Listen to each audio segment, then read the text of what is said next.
नमस्कार दोस्तों, आप सभी का स्वागत है एक बार फिर से साध्य पीएससी एकेडमी में। और बिल्कुल हम हो चुके हैं एक बार फिर से लाइव। आज हम कुछ अच्छे अच्छे प्रश्न करने वाले हैं आपके संविधान के और पंचायती राज के, और बिल्कुल आपको आने वाले शिक्षक भर्ती और सीजीटेट के एग्जाम में कुछ ऐसे ही पैटर्न में और ऐसे ही कुछ प्रश्न आपको दिखाई देने वाले हैं। तो बिल्कुल जल्दी से जुड़ जाइए साध्य पीएससी एकेडमी के इस क्लासेस के साथ, ताकि आज का ये क्लास हम स्टार्ट कर पाए। अभी तक यदि आपने हमारे इस चैनल को सब्सक्राइब नहीं किया है तो सब्सक्राइब कर दीजिए, ताकि ऐसे ही जो क्वेश्चन आपके जो व्यापम के नए पैटर्न पर पूछा जा रहा है वो आपको जब सामना करना पड़े तो आप घबराएं नहीं। लगातार मैं अच्छा एमसीक्यू का प्रैक्टिस करवाता रहूंगा। इसके अलावा मैं सोमवार, बुधवार और शुक्रवार को भी एमसीक्यू का प्रैक्टिस कराता रहूंगा। तो बिल्कुल आप सभी लगातार बने रहिए क्लास के साथ। गुड आफ्टरनून गायत्री जी, कुमुद जी, ईशा जी, सुरेखा जी, गुड आफ्टरनून सभी लोगों को। चलिए आज के पहले प्रश्न की ओर बढ़ते हैं, और इन्हीं खतरनाक प्रश्नों के साथ आज का आपका पहला प्रश्न आपको स्क्रीन पे दिखाई दे रहा है। ऑप्शन दिया हुआ है और कुछ ऐसे ही पैटर्न में आजकल आपका व्यापम का प्रश्न आ रहा है। ध्यान से पढ़िए और बताइए इसका मतलब क्या होता है। चलिए बिल्कुल बहुत सारे अच्छे अच्छे प्रश्न करने वाले हैं हम आज की क्लास में, तो बिल्कुल आप लगातार बने रहिए क्लास के साथ। चलिए बताइए इसका आंसर क्या हो जाएगा। क्वेश्चन बड़ा ही प्यारा है और कहां से है ये भी आपको पता चल जाएगा। चलिए गुड आफ्टरनून थानेश्वरी जी, काजल जी, मंजू जी, मनीष जी।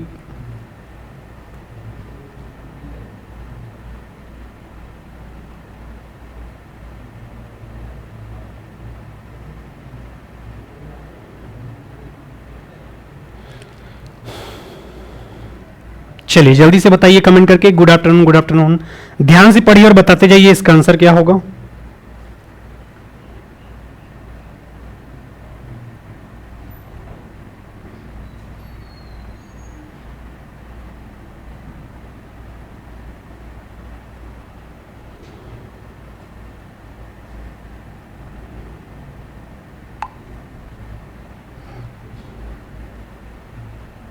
चलिए बिल्कुल जैसे कि मैं बच्चों का आंसर देख पा रहा हूं, लगभग सभी बच्चों का आंसर आ रहा है। ठीक है, यदि हम इस क्वेश्चन की बात करें तो व्यापम का जो नया पैटर्न है, नए पैटर्न के आधार पर कुछ ऐसे ही प्रश्न आपके एग्जाम में पूछे जाएंगे। ठीक है, चलिए सबसे पहले हम देखते हैं कि इसका आंसर क्या क्या होते जाएगा। सबसे पहले यदि मैं बात करूं कि ये क्वेश्चन आपका कहां से पूछा गया है, तो आपने भाग 3 पढ़ा है, और भाग 3 के अंतर्गत आपने पढ़ा है फंडामेंटल राइट्स। ये फंडामेंटल राइट्स कहने का मतलब क्या है? मौलिक अधिकार। ये मौलिक अधिकार हमने कहां के संविधान से लिया है? अमेरिका के संविधान से लिया है। ठीक है, मौलिक अधिकार के बारे में यदि मैं बात करूं तो आप कहां से कहां तक अनुच्छेद पढ़ते हैं? मौलिक अधिकार के बारे में यदि मैं बात करूं तो आप अनुच्छेद पढ़ते हैं 12 से लेकर 35 तक। कहां से कहां तक पढ़ते हैं? 12 से लेकर 35 तक आप अनुच्छेद पढ़ते हैं। एक अनुच्छेद पढ़ते हैं आप आर्टिकल 32, और आर्टिकल 32 क्या कहता है? संवैधानिक उपचारों का अधिकार। और जब भी आपके किसी भी मौलिक अधिकारों का हनन होता है तो अनुच्छेद 32 के माध्यम से आपका सुप्रीम कोर्ट, ठीक है, अनुच्छेद 32 के माध्यम से सुप्रीम कोर्ट आपका 5 प्रकार का रिट जारी करता है। कितने प्रकार का रिट जारी करता है? 5 प्रकार का रिट जारी करता है, और यही वो रिट है जिसके बारे में आपको पढ़ना होता है। सबसे पहला रिट जो लिखा हुआ है बंदी प्रत्यक्षीकरण। पहला रिट क्या लिखा हुआ है? बंदी प्रत्यक्षीकरण। दूसरा लिखा हुआ है परमादेश। तीसरा लिखा हुआ है आपका प्रतिषेध। चौथा दिया है आपका उत्प्रेषण, और पांचवा दिया है आपका अधिकार परीक्षा। ठीक है, तो आंसर की यदि मैं बात करूं, बंदी प्रत्यक्षीकरण के बारे में बात कर रहा है, तो बंदी प्रत्यक्षीकरण का मतलब क्या हो जाएगा आपका? ठीक है सर, हमें शरीर चाहिए। शरीर चाहिए कहने का मतलब क्या है? जब भी कोई व्यक्ति अगर कुछ जुर्म किया है और आप उसे कोर्ट में पेश कर रहे हैं पुलिस के माध्यम से, तो उसको सहशरीर जिंदा न्यायालय में पेश करना है। ठीक है, यह कहता है आपका बंदी प्रत्यक्षीकरण। नाम पे ही छुपा हुआ है। बंदी मतलब क्या होता है? जो भी कैदी व्यक्ति है उसको सहशरीर 24 घंटे के अंदर आपके न्यायालय में पेश करना है, यह आपका कहता है। इसके बाद आगे यदि मैं बात करूं आपका परमादेश। परमादेश का मतलब क्या होता है? हम आदेश देते हैं। किसको आदेश दोगे? किसी सहकारी कर्मचारी को जो अपना काम अच्छे से नहीं कर रहा है, ऐसे व्यक्ति को आप आदेश दोगे। यह आपका क्या कहता है? परमादेश। इसके बाद प्रतिषेध का मतलब क्या होता है? ठीक है। प्रतिषेध के बारे में यदि मैं बात करूं तो प्रतिषेध का मतलब क्या हो जाएगा यहां पर, अधीनस्थ न्यायालय को लेख। उत्प्रेषण के बारे में यदि मैं बात करूं, ठीक है, उत्प्रेषण के बारे में यदि हम बात करें तो क्या हो जाएगा, पूर्णतः सूचित कीजिए। और अधिकार परीक्षा का मतलब क्या होता है, किस अधिकार से। अधिकार परीक्षा का मतलब क्या होता है, किस अधिकार से। अब मैं एक एक टर्मिनोलॉजी को आपको समझा रहा हूं, ध्यान से सुनना। सबसे पहले लिखा हुआ है आपका बंदी प्रत्यक्षीकरण। बंदी प्रत्यक्षीकरण का मतलब क्या होता है आपका, ठीक है। बिल्कुल म्यूजिक लवर जी, सीजी पुलिस का टेस्ट सीरीज चल रहा है, बिल्कुल आप ज्वाइन कर सकते हैं। चलिए अब हम बात करने वाले हैं आपके प्रश्नों की ओर। सबसे पहले लिखा हुआ है बंदी प्रत्यक्षीकरण। बंदी प्रत्यक्षीकरण का मतलब क्या होता है, किसी व्यक्ति को सहसरी न्यायालय में पेश करना है। दूसरा क्या होता है, परमादेश। परमादेश का मतलब क्या होता है, हम आदेश देते हैं।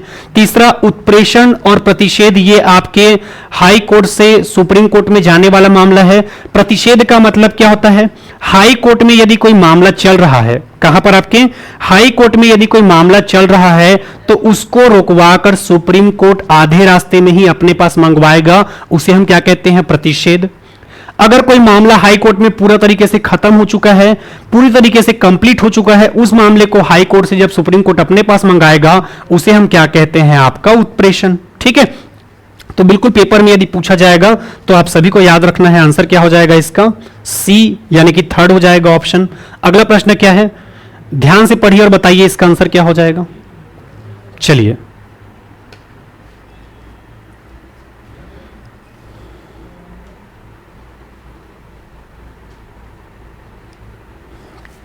चलिए ठीक है, thank you Aman ji. English class कब से मिलेगी सर? स्टार्ट होने वाला है दिलेश्वर जी जल्द ही। चलिए इसका आंसर क्या होगा, ध्यान से पढ़िए और बताइए।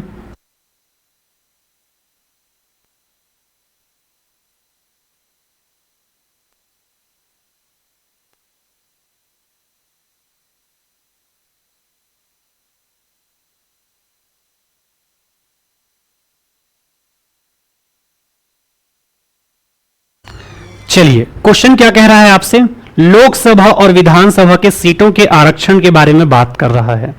ध्यान से पढ़िए और बताइए इसका आंसर क्या हो जाएगा। ठीक है, सही विकल्प का चयन करने बोल रहा है।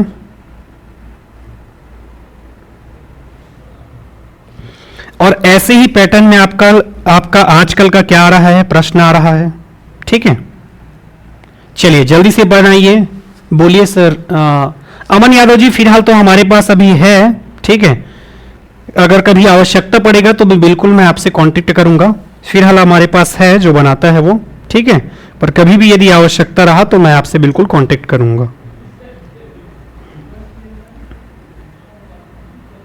चलिए जल्दी से बताइए आंसर क्या होगा।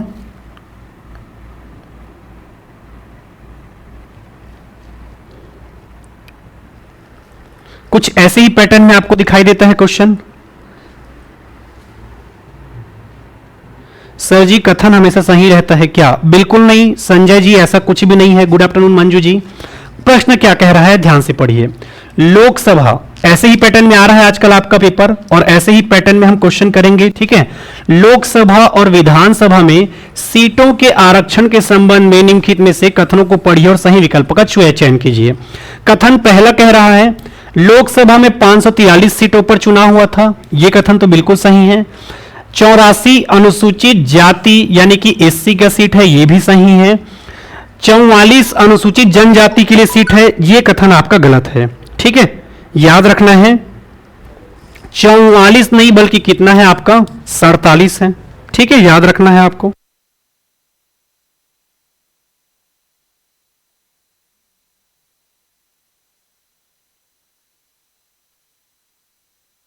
चलिए आपको याद रखना है अनुसूचित जनजाति यानी कि एसटी का सीट 44 नहीं बल्कि कितना है आपका 47 है। मैंने क्लास में पढ़ाया था, वहां पर भी बताया था 412 आपका जनरल और ओबीसी का सीट है लोकसभा में। वहीं यदि मैं बात करूं 84 आपका एससी का सीट है और 47 आपका किसका सीट है, एसटी का। इन सबको काउंट करेंगे तो आपको कितना मिल जाएगा, 543। पहले 545 सीटों पर होता था चुनाव, पर अब वर्तमान में इसको खत्म कर दिया गया है, क्योंकि जो दो एंग्लो इंडियन का सीट था उसे वर्तमान में क्या कर दिया गया है, समाप्त कर दिया गया है। तो पहला कथन तो आपका असत्य हो गया। ठीक है, पहला कथन आपका क्या हो गया, असत्य हो गया। दूसरा हम देखते हैं, किसी निर्वाचन क्षेत्र को आरक्षित किया जाना है, यह निर्णय परिसीमन आयोग द्वारा लिया जाता है। परिसीमन आयोग क्या है मैं आपको बता रहा हूं। परिसीमन आयोग हम उसको बोलते हैं, हर बार चुनाव के पहले आपकी जनसंख्या बढ़ जाती रहती है, तो कहां कहां तक की जनसंख्या को कौन कौन से लोकसभा क्षेत्र में हम देंगे, इसका निर्धारण कौन करता है, आपका परिसीमन आयोग करता है। तो बिल्कुल दूसरा कथन तो आपका बिल्कुल सही है, ठीक है, दूसरा कथन आपका बिल्कुल सही है।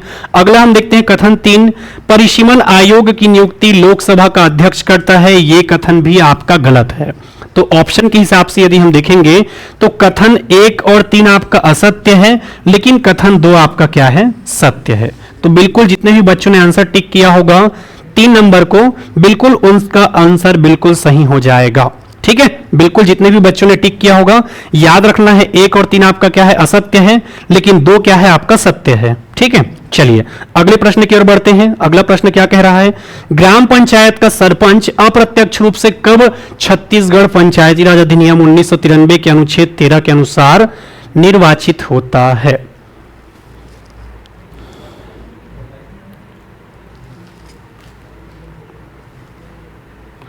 बिल्कुल यामिनी जी, पर हर बार आपका दोनों सही रहेगा, बिल्कुल ऐसा जरूरी नहीं है, ठीक है।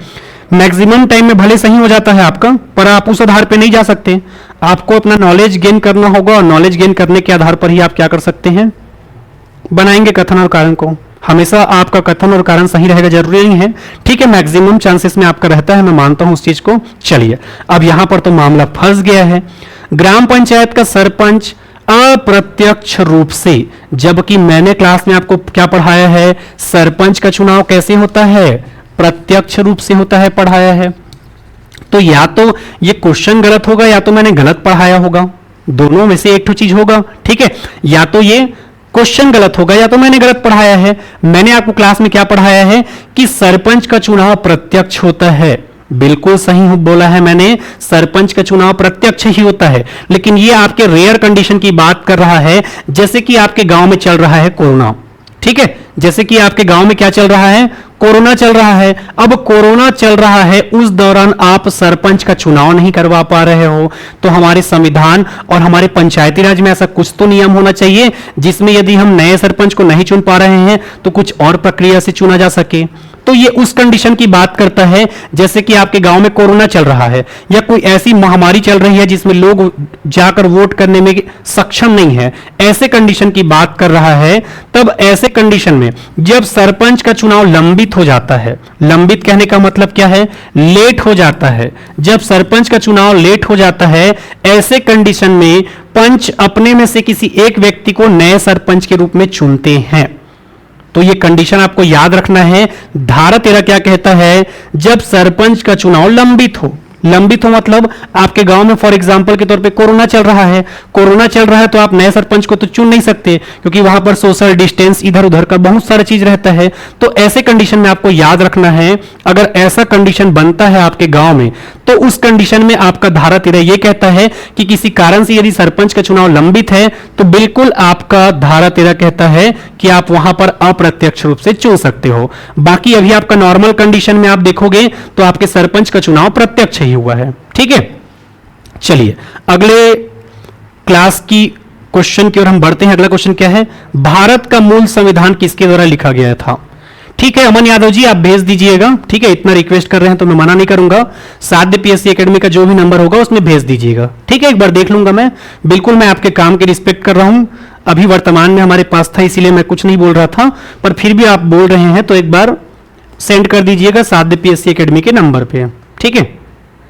बिल्कुल बिल्कुल आपने अच्छा ही बनाया होगा, फिर भी मैं देख लूंगा। चलिए ये क्वेश्चन पिछले बार आपके सीजी टेट या किसी एग्जाम में पूछा गया था। सीजी टेट जहां तक मुझे याद आ रहा है ये हॉस्टल ऑर्डर में पूछा गया था, ठीक है। तो आपको याद रखना है, पेपर में पूछा जाता है कि भारत का मूल संविधान किसके द्वारा हस्तलिखित किया गया था। चलिए जल्दी से कमेंट करके बताइए कि भारत का मूल संविधान किसके द्वारा लिखा गया था या किया गया था। तो याद रखना है भारत का मूल संविधान किसके द्वारा हस्तलिखित किया गया था पूछेगा, तो याद रखना है प्रेम बिहारी नारायण रायजादा, ठीक है, बिल्कुल याद रखना है किसके द्वारा लिखा गया है पूछेगा, भारत का मूल संविधान, तो याद रखना है प्रेम बिहारी नारायण रायजादा, इनके द्वारा आपके भारत का मूल संविधान हस्तलिखित किया गया था। और बिल्कुल ये पेपर में पूछे जाने वाला प्रश्न है, अच्छा प्रश्न है। अगले प्रश्न की ओर हम बढ़ते हैं। अगला प्रश्न कौन सा है? भारत के संविधान के मौलिक अधिकार और अल्पसंख्यक और आदिवासी और बहिष्कृत क्षेत्रों पर सलाहकार समिति के अध्यक्ष कौन थे? चलिए बताइए। ठीक है, प्रश्न कहां कहां से बन रहा है, कैसे कैसे प्रश्न बन रहा है, ध्यान से देखते जाइए। गुड आफ्टरनून झालनी जी। और जो भी बच्चे लेट से क्लास ज्वाइन किया होगा, बिल्कुल आप करते रहिए। महेंद्र यादव जी, सीजी पुलिस के लिए भी पंचायती राज के एमसीक्यू को लाइए सर जी। बिल्कुल महेंद्र जी, मंडे से पूरा समर्पित रहेगा क्लास सीजी पुलिस को। ठीक है, सीजी पुलिस के लिए मैं बहुत सारा एमसीक्यू लाऊंगा। चलिए, क्वेश्चन पूछ रहा है मौलिक अधिकार। मैंने कहा था ना, मौलिक अधिकार की जरूरत किसको पड़ती है? राज्यों को। मौलिक अधिकार की जरूरत किसको पड़ता है? राज्यों को। और राज्यों में ही क्या रहते हैं आपके? आदिवासी और बहिष्कृत या फिर अल्पसंख्यक। तो इनके आपके अध्यक्ष कौन थे पूछेगा तो कौन है? याद रखना है, सरदार वल्लभ भाई पटेल। कौन है आपके? सरदार वल्लभ भाई पटेल। वहीं हम बात करें आपके बी.आर. अंबेडकर के बारे में, तो ये कौन सी समिति के अध्यक्ष थे आपके? प्रारूप समिति के अध्यक्ष थे भीमराव अंबेडकर। वहीं मैं आगे बात करूं डॉक्टर राजेंद्र प्रसाद जी के बारे में, तो ये आपके झंडा समिति, ठीक है, एक आपके झंडा समिति और एक आपके संचालन समिति के क्या थे? अध्यक्ष थे। जवाहरलाल नेहरू के बारे में मैं बात करूं तो केंद्र का संचालन और केंद्र की शक्ति, केंद्र का संचालन और केंद्र की शक्ति, इस समिति के अध्यक्ष कौन थे? तो आपके पंडित जवाहरलाल नेहरू थे। तो बिल्कुल ऐसा प्रश्न आपके एग्जाम में पूछा जाता है, याद रखना है आपको। बिल्कुल मैक्सिमम बच्चों ने इसका आंसर सही दिया है, सरदार वल्लभ भाई पटेल। अगला प्रश्न, भारत के संविधान के निम्नलिखित लेखों में से कौन सा घोषणा करता है कि सर्वोच्च न्यायालय एक रिकॉर्ड न्यायालय का कार्य करता है? चलिए बताइए। सर ये सीजी पुलिस के लिए नहीं है क्या? बिल्कुल संजय रजवाड़े जी, आप इसको सीजी पुलिस के लिए भी देख सकते हैं, किसी भी प्रकार से कोई तकलीफ नहीं है। ठीक है, बिल्कुल आप देख सकते हैं, कोई तकलीफ नहीं है। सीजी पुलिस के लिए भी आप ये क्लास देख सकते हैं। चलिए, प्रश्न क्या कह रहा है आपका? भारत के संविधान के निम्नलिखित लेखों में से कौन सा अभिलेख सर्वोच्च न्यायालय में एक रिकॉर्ड न्यायालय होगा? अब देखो, थोड़ा सा आपको हिंदी और आपको इंग्लिश दोनों जानना होगा। रिकॉर्ड न्यायालय या अभिलेख न्यायालय कहने का मतलब क्या है? रिकॉर्ड न्यायालय मतलब हम इसे क्या कहते हैं? अभिलेख न्यायालय। ठीक है, मैंने आपको क्लास में क्या पढ़ाया है? अभिलेख न्यायालय करके पढ़ाया है। अभिलेख न्यायालय का मतलब क्या है? सुप्रीम कोर्ट का निर्णय। ठीक है, सुप्रीम कोर्ट का निर्णय किसी अन्य मामले में आप उदाहरण के तौर पे पेश कर सकते हैं, और यह कहता है आपका अनुच्छेद 129। जो भी बच्चा लगातार रिवीजन कर रहा होगा, बिल्कुल उससे आज का सारा प्रश्न बनेगा। आर्टिकल 129 यानी कि अनुच्छेद 129 आपका रिकॉर्ड न्यायालय या अभिलेख न्यायालय के बारे में बात करता है। अगला प्रश्न, ऐसे ही पैटर्न में आपको पेपर में प्रश्न दिखता है, समानता का अधिकार, स्वतंत्रता का अधिकार, शोषण के विरुद्ध अधिकार और धर्म की स्वतंत्रता का अधिकार, इनके बारे में प्रश्न पूछ रहा है। तो याद रखना है, ठीक है, समानता का अधिकार कहां से कहां तक अनुच्छेद पढ़ते हैं? 14 से लेकर 18 तक। स्वतंत्रता का अधिकार कहां से कहां तक पढ़ते हो? 19 से लेकर 22 तक। अगला कह रहा है शोषण के विरुद्ध अधिकार 25 से 28 है क्या? बिल्कुल नहीं। शोषण के विरुद्ध अधिकार के लिए हम पढ़ते हैं अनुच्छेद 23 और 24। धर्म की स्वतंत्रता का अधिकार के लिए क्या हम 22 और 24 पढ़ते हैं? तो बिल्कुल नहीं, बल्कि धर्म के स्वतंत्रता के अधिकार के लिए हम अनुच्छेद कहां से कहां तक पढ़ते हैं? 25 से लेकर 28 तक। अब यहां पर ऑप्शन दिया है, सभी कथन सही है, गलत, सभी कथन गलत है, ये भी गलत, पहला और तीसरा गलत है, ये भी गलत, तीसरा और चौथा आपका गलत है। तो बिल्कुल ऑप्शन क्या हो जाएगा? Second option. ठीक है, कुछ प्रश्न मैंने खुद से जनरेट किया है और ऐसे ही प्रश्न आपको आजकल एग्जाम में देखने को मिलता है। तो याद रखना है, तीसरा और चौथा आपका क्या है? गलत है। अगला प्रश्न क्या कहता है आपका? मौलिक अधिकार अमेरिका के संविधान से लिया गया है। मूल संविधान यानी कि संविधान बनने के समय 7 प्रकार के मौलिक अधिकार थे। कानून के समक्ष समानता हमने ब्रिटेन के संविधान से लिया है, और मौलिक अधिकार अनुच्छेद 12 से लेकर 35 है। क्वेश्चन बड़ा ही बेहतरीन है, मैंने डिजाइन किया है। याद रखना है, अमेरिका को ही कई बार एग्जामिनर क्या लिख देता है? यूएसए। तो याद रखना है, मौलिक अधिकार अमेरिका के संविधान से लिया गया है, बिल्कुल सही है। मूल संविधान यानी कि संविधान बनने के समय हमारे पास 7 प्रकार के मौलिक अधिकार थे, बिल्कुल सही है। और यह भी याद रखना है कि वर्तमान में हमारे पास कितना मौलिक अधिकार है पूछेगा तो कितना है? 6। अगला, कानून के समक्ष समानता कहां के संविधान से लिया गया है? ब्रिटेन। ठीक है, ये कानून के समक्ष समानता आप कौन सा अनुच्छेद में पढ़ते हो? अनुच्छेद 14 में। कानून के समक्ष समानता एवं संरक्षण, ये मैंने पढ़ाया है आपको। मौलिक अधिकार अनुच्छेद 12 से लेकर 35 तक हम पढ़ते हैं, बिल्कुल सही है। ठीक है, ऑप्शन दिया है, सभी कथन गलत है, बिल्कुल नहीं। तीसरा और चौथा गलत, पहला तीसरा चौथा नहीं। आंसर क्या हो जाएगा? 1 2 3 और 4। ठीक है, तो बिल्कुल आंसर क्या हो जाएगा आपका? 1 हो जाएगा। अगले प्रश्न की ओर बढ़ते हैं। समानता का अधिकार अनुच्छेद 15 में है। क्या अनुच्छेद 15 में है?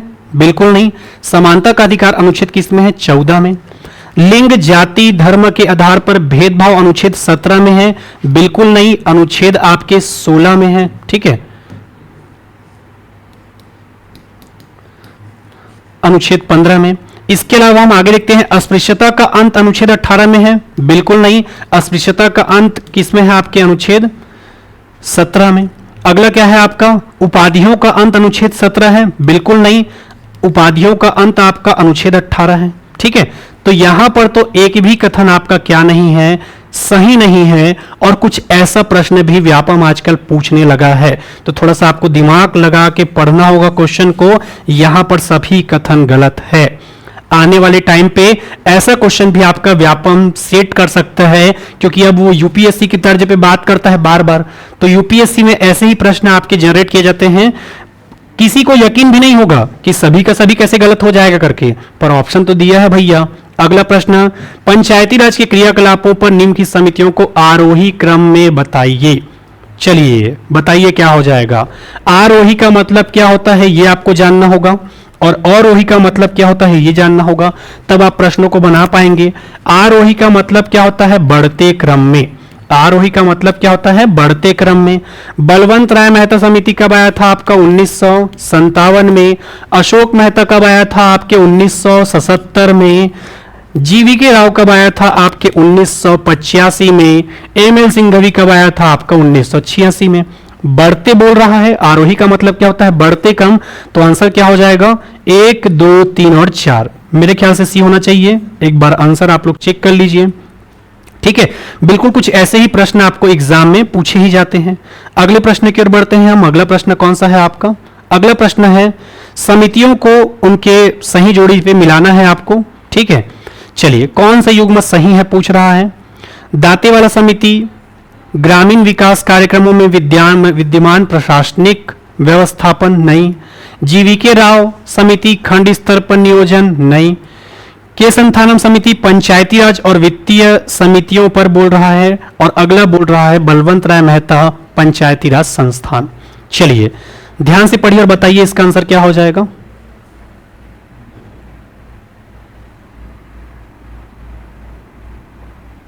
चलिए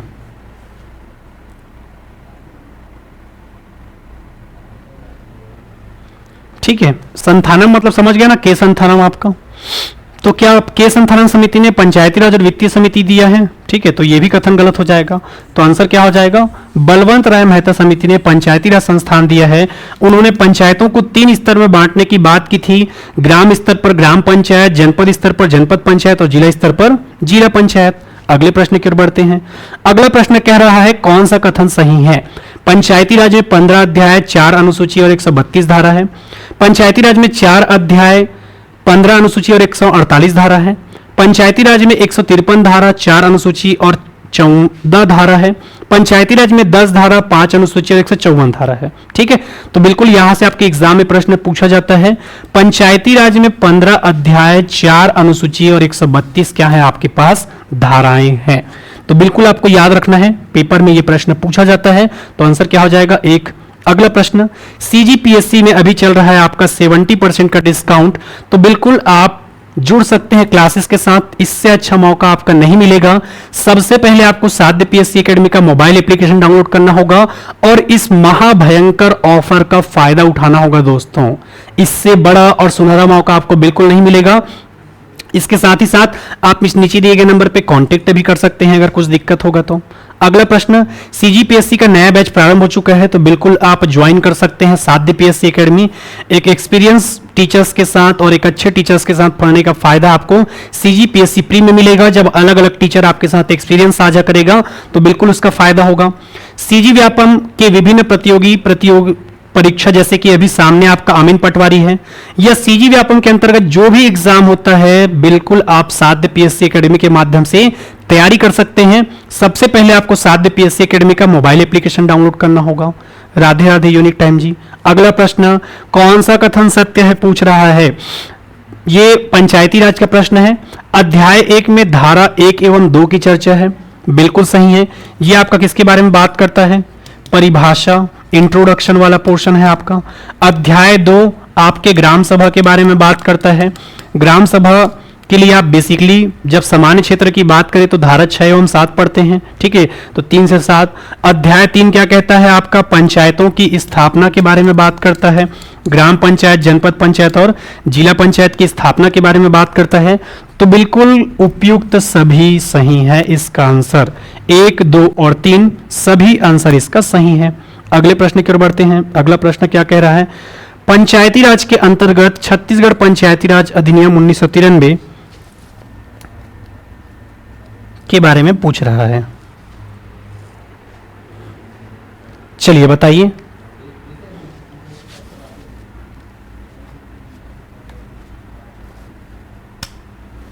चलिए, अध्याय 1 में विस्तार एवं परिभाषा है।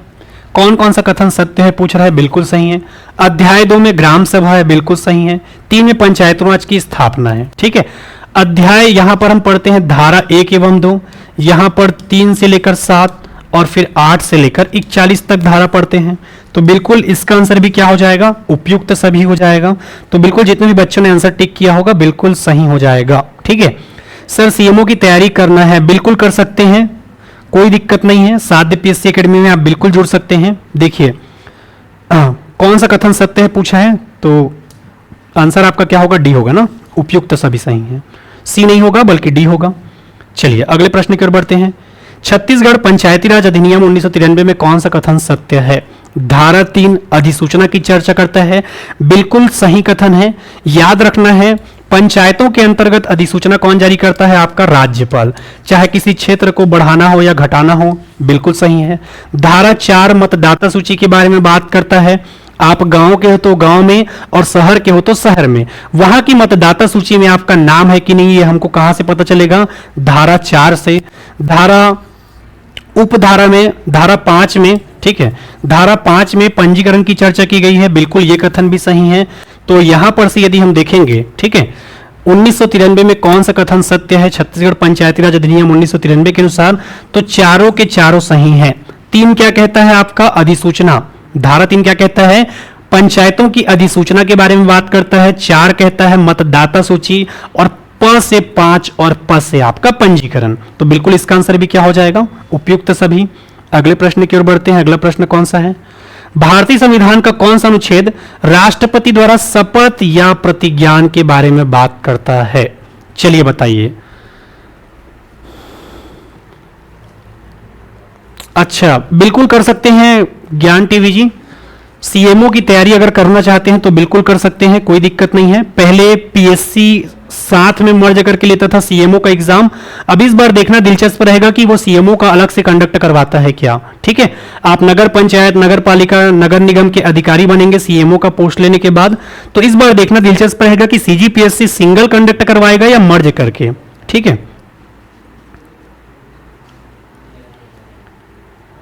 सर इसका मतलब क्या होता है, यूट्यूब चलते चलते बंद हो जाता है, आपके मोबाइल का दिक्कत होगा राकेश जी, मेरे ख्याल से मोबाइल को दिखाइए।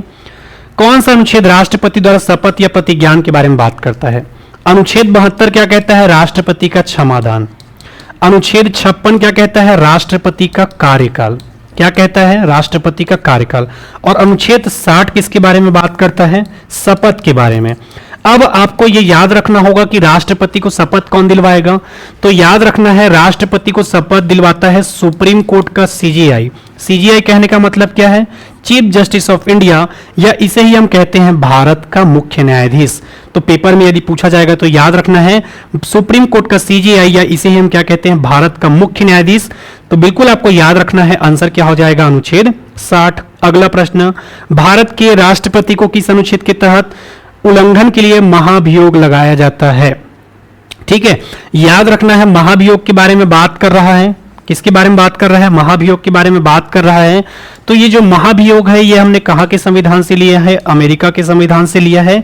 और महाभियोग के लिए आप अनुच्छेद पूछा है, तो कौन सा अनुच्छेद में महाभियोग के बारे में पढ़ते हैं? तो याद रखना है अनुच्छेद 61।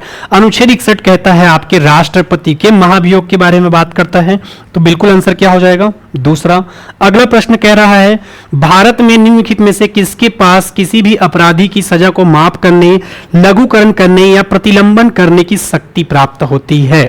चलिए बताइए, प्रधानमंत्री के पास, भारत के महान्यायवादी के पास, राष्ट्रपति के पास, या उपराष्ट्रपति के पास? एक अनुच्छेद आपने पढ़ा है, और अनुच्छेद कौन सा है? 72। और अनुच्छेद 72 क्या कहता है? राष्ट्रपति के क्षमादान के बारे में बात करता है। तो राष्ट्रपति कितने प्रकार का क्षमादान कर सकता है? 5 प्रकार का क्षमादान कर सकता है।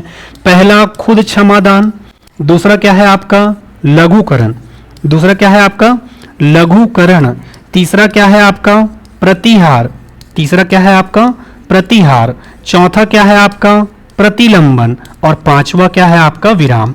तो राष्ट्रपति अनुच्छेद 72 के तहत ये 5 प्रकार के क्षमादान कर सकता है। तो बिल्कुल याद रखना है, अनुच्छेद 72 किसके लिए है? राष्ट्रपति के लिए। और राष्ट्रपति अनुच्छेद 72 के तहत इन 5 प्रकार के क्षमादान कर सकता है। अगला प्रश्न, भारत के उपराष्ट्रपति का चुनाव एक निर्वाचक मंडल द्वारा किया जाता है, इनमें से कौन कौन शामिल होते हैं? चलिए बताइए, भारत के उपराष्ट्रपति के बारे में बात कर रहा है, चुनाव से संबंधित। संसद के निर्वाचित सदस्य, गलत। संसद के दोनों सदनों के सदस्य, ये कथन आपका सही है। संसद और राज्य विधानसभा के लोग भाग नहीं लेते। लोकसभा और विधान परिषद के सदस्य, ये भी कथन गलत है। इसका सही आंसर क्या होगा मैं आपको बता रहा हूं। दूसरा आंसर भले ही सही है ऑप्शन के अकॉर्डिंग, पर यहां पर याद रखना है लोकसभा और राज्यसभा, लोकसभा और राज्यसभा के निर्वाचित और मनोनीत दोनों भाग लेते हैं। पेपर में यदि पूछा जाएगा तो याद रखना है लोकसभा के निर्वाचित और मनोनीत दोनों व्यक्ति आपके उपराष्ट्रपति के चुनाव में भाग लेते हैं। पेपर में यदि पूछा जाएगा तो आपको यह याद रखना है, निर्वाचित, मनोनीत कहने का मतलब क्या है?